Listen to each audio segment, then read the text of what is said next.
this was a Ferrari's first race car and it failed after 2 blocks, it'd be a multi-million-dollar car. But this was Honda's first attempt at road racing in America, off-road racing in America, and it didn't have any results. It just got shoved off in the corner and kind of disappeared.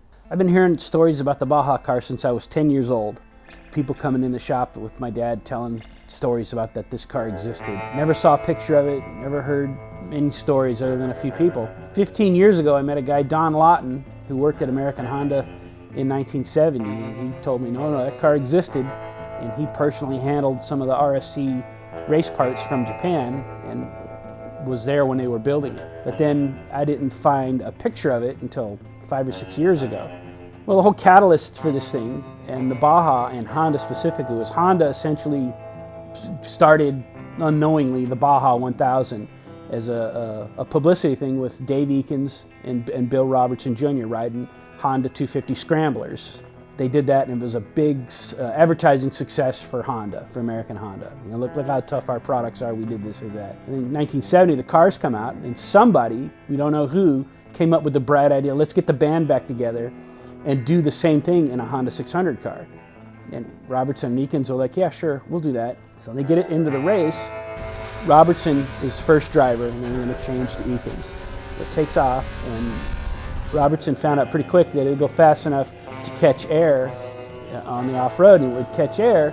The front wheels would come down, it would pull the CV joints out of the hubs. So he'd stop, get out, and shove them back in and keep going. He kept doing it again and again and again. And so as opposed to slowing down over the whoops, he kept it wooded and it would fly. So he did that until like 2 o'clock in the morning, and then just quit because he was exhausted and done. The next morning, his father, Bill Robertson Sr., had a little airplane, and him and Eakins flew over the route and found him on the side of the road, landed their plane, picked him up, told Honda this is where the car is, and they split. And that's the last time Robertson or Eakins ever saw that car. That car just, at some point, it got drugged back to Honda, and then it just disappeared. And the trail goes stone cold dead. A guy in Seattle calls me and tells me there's an independent Honda Acura repair shop that's retiring, and he says he's got more Honda 600 parts than you've ever seen new, and this car with a roll cage in it. So he sends me some pictures of the car with the roll cage in it, and I knew immediately, there it is, that's the Baja car. So I made a deal, and literally within 24 hours, Kathleen, my wife, and I jumped in the van and drove to Seattle to go get it. You can see the former shadow of the glory that was the Baja car. Time hasn't been too kind to it, but this is it. It survives. It's a historical document or article at this point. It's a tangible piece of American Honda history. When we first drove it, it's amazing how loud it is, and everything is rigid on the car. So it's very, very solid, very taut. It's been described as just raw. It's got a special RSC made exhaust header that comes out the right side as opposed to the left going through a stock heater box, and they did that to accommodate for the giant air filtration system it needs for running through the dirt in the Baja. And it has the one-off RSC camshaft in it that just has feeler gauge clearances between that and the rocker box. Biggest thing I've ever seen in one of those cars.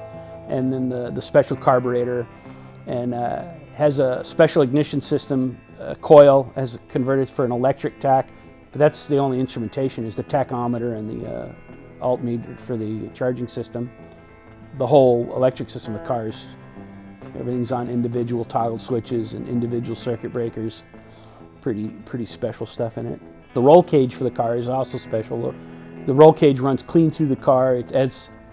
It's almost like an internal tube chassis made for that car.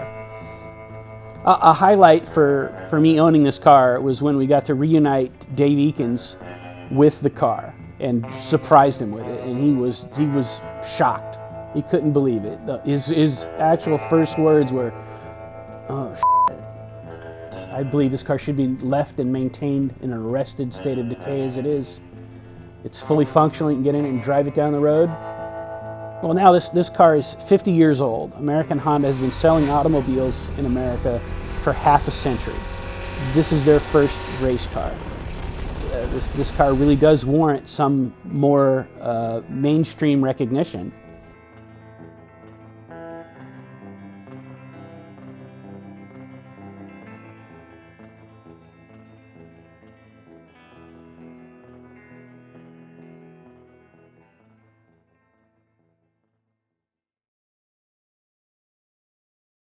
Ideally, it should be made into a Matchbox car.